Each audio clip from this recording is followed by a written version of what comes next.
Hello and welcome to class today. We will continue from where we stopped last time. We have been studying capital budgeting decisions. We've been studying capital budgeting decisions. And in our last lesson, we had introduced the capital budgeting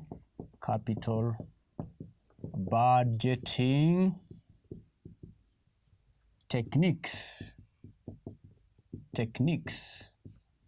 And if you remember very well, we mentioned that the techniques can be categorized into two. Number one, the non-discounting techniques. Number two, the discounting techniques.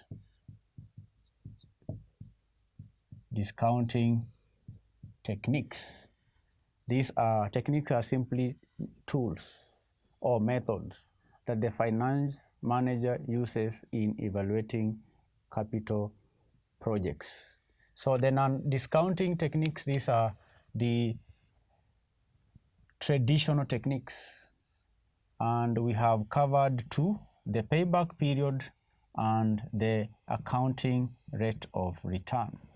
In fact, in our last lesson, we studied the accounting rate of return. Today, we want to look at the discounting techniques. And remember, we said we will learn the net present value technique, the internal rate of return technique, and the profitability index technique. So this is where we are picking up from today, under the topic capital budgeting decisions, one of the core decisions performed by a finance manager in an organization. So today, again, we are studying the discounting techniques. And we start with the net present value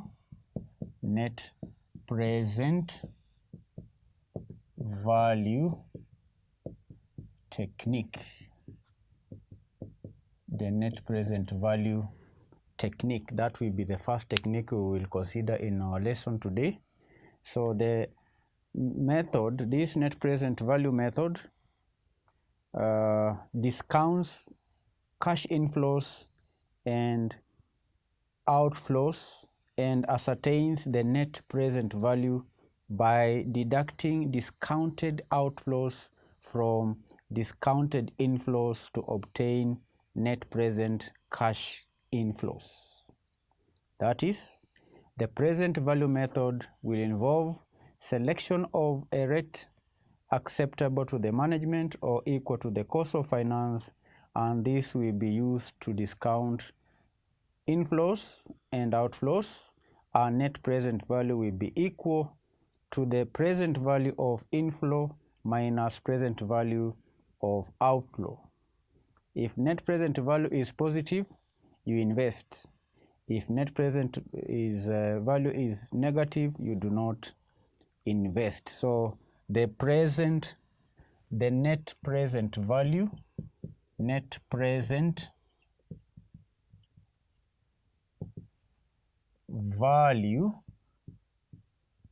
value is equal to the present value of cash inflows minus the present value of cash outflows. You simply compare the present value of cash inflows and the present value of cash outflows. The difference is the net present value. So these are just two variables, cash inflows and cash outflows. You compare what you invested vis-a-vis what you're expecting from investment in terms of cash flows.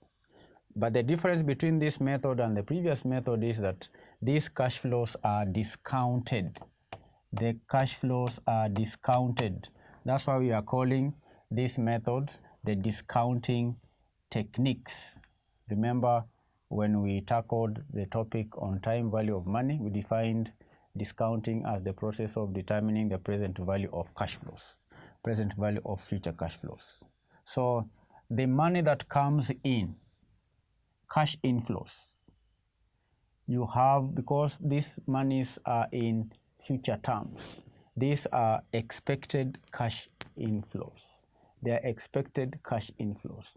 These are future cash inflows. So for you to compare with the present value, with the initial investment which is in current terms, then you need to discount. You need to discount. Then after discounting and getting the difference, so the answer will either be a positive or negative. Okay? Where the cash outflows exceed the cash inflows, then you should invest, and vice versa. So if net present value is positive, you invest. But if net present value is negative, you do not. Okay? So we'll take an example. Tamim Limited, illustration. Tamim Limited is considering a capital investment in new equipment valued at 240,000 shillings. The estimated cash flows are as follows. Year 1, 80,000. Year 2, 120,000. Year 3, 70,000. Year 4, 40,000. Year 5, 20,000. The company's cost of capital is 10% required.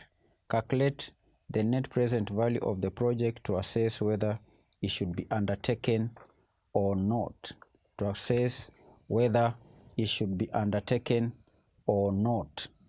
So this is our question. So what we need to do is to determine the present value of cash flows, because here we are provided with the cash with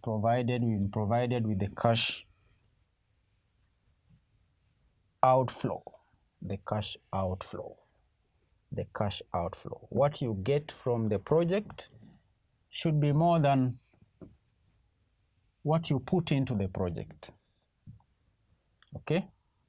What you reap from the project should be more than what you invest.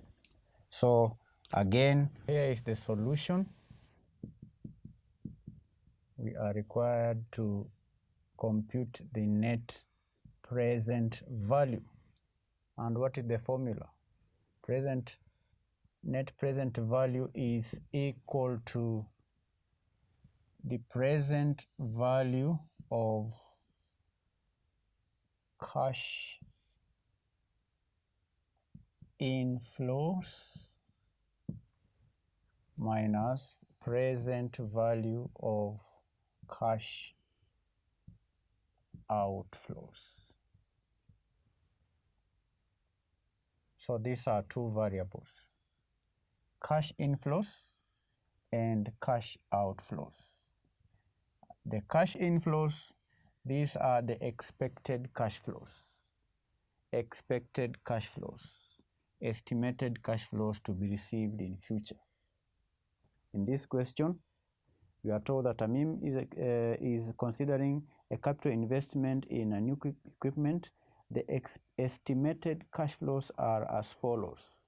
So Tamim Limited is expecting to receive 80,000 after year 1, 120,000 after year 2, 70,000 after year 3, 40,000 after year 4, 20,000 after year 5. So these are future, this money is in future terms. Future terms. So those are cash inflows. Cash inflows. And the cash outflow, this is the initial investment or the initial capital. This is the investment. The Tamim Limited is expecting to spend this initial capital, which amounts to 240,000. 240,000. This money is in present terms. So we don't need to determine the present value. What we need to determine the present value is the estimated cash inflows. This money expected to flow in the business for the next 5 years. So that is the formula. These are two variables. So that is what we expected to compute. So we'll have to determine the present value of the cash inflows. And we'll do that in a table here. So we have one column for years. So we have year 1, 2, 3, 4, 5. 5 years. Then the next column we comprise the cash inflows. The cash inflows. The cash inflows. So the cash inflows as provided in the question, year 1, 80,000. 80,000 will flow in the business after 1 year, 120,000 after the second year, then 70,000 after the third year, 40,000 after fourth year, then the last year, which is the 5th year, 20,000 will flow in. So here we will have a column for the present values. Here we will discount. We will discount, and the discounting factor. The cost of capital is 10%. So we will discount these future cash flows applying the present value interest factor. Present value interest factor 10% N. 10% N. 10% is the discounting factor, and N is the number of period. So these factors can be read directly from the tables, from the present value tables, and this we did learn how to determine the present value interest factors from the tables. We simply go to the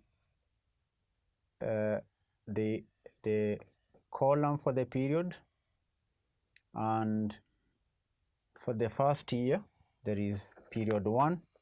Then we move along that period 1 at the intersection of 10%. That is where we read the discounting factor at the intersection between period 1 and 10%, and I can see here this is 0.901.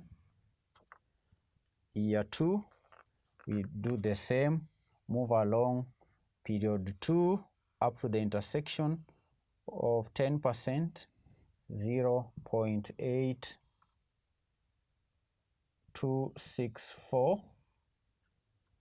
Third year at the intersection, third year we move along that row up to 10%, 7513, 0.7513.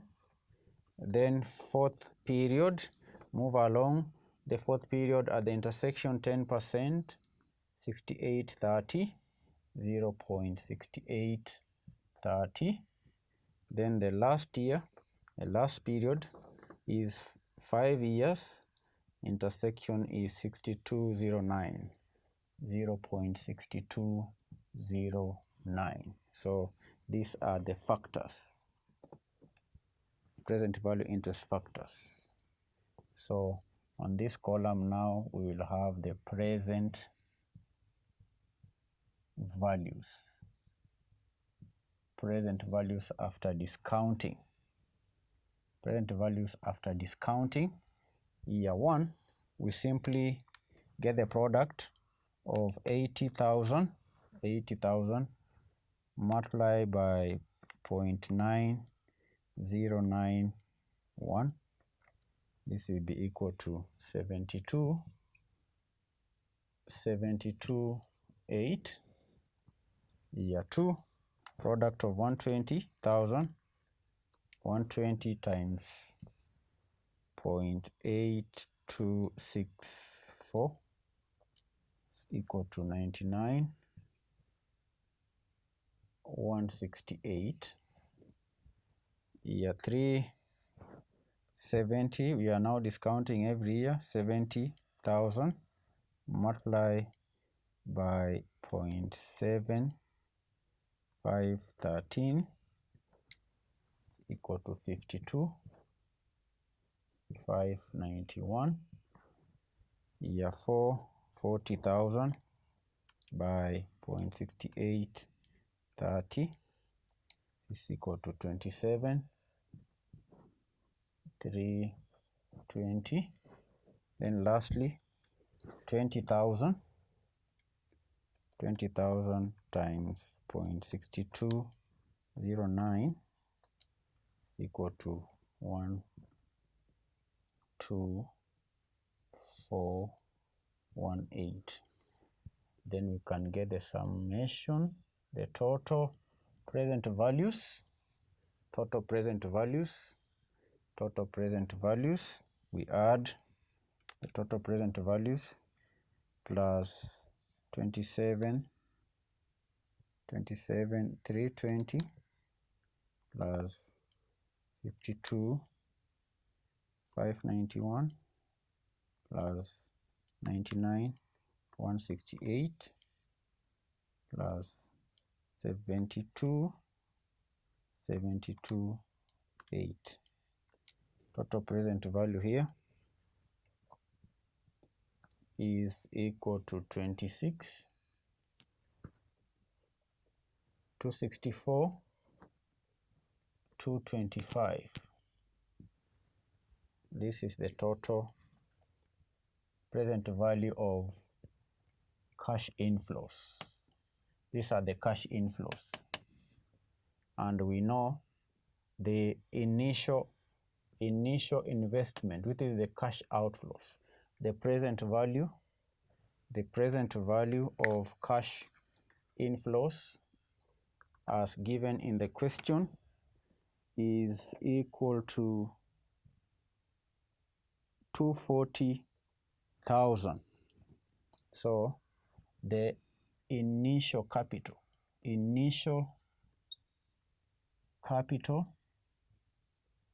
is 240,000. So the difference is going to be the net present value. So we get the difference, 240,000 equal to 24,225. 24,225 is the net present value. Okay, so the total cash outflows. We have seen this is the cash outflows.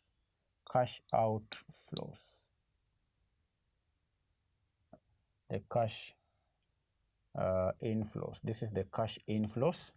Cash inflows minus cash outflows. The outflow is the initial investment. So this is how to determine the present value. Deduct the initial capital from what you expect to receive from that investment. Now, this is just the computation. The decision criteria, we say that Remember the decision criteria or the acceptance rule. Decision criteria, the decision criteria for NPV method. If NPV is greater than 0, okay, that is where the cash inflows is greater than the cash outflows. If what you are receiving is greater than what you invested, that means if NPV is greater than 0, then invest. But if NPV is less than 0, then don't invest. That is the criteria. Don't invest or reject the project. This one is invest or accept the project. But where that is very key, this is the decision criteria, where NPV is greater than 0, and it can only be greater than 0 where what you invested in the project is less, okay, and where NPV is equal to 0, then the investor will be indifferent. Indifferent means he can decide to invest or he can decide not to invest. You are indifferent. You can choose either to invest or not to invest. So that is the decision criteria for NPV. So you only invest where the NPV is greater than 0. That means that for this, for example, for this illustration, you can see here NPV is greater than 0, meaning that this one is positive. This is a positive NPV. But where NPV is less than 0, then this is a negative NPV. So a positive NPV means that the return on this project will be more than the 10%. Remember, the cost of capital for this project is 10%. The company will pay 10% on the initial capital of 240,000. That is the cost of capital. The capital is 240,000. The initial capital is 240,000, and the cost of obtaining this capital is 10%.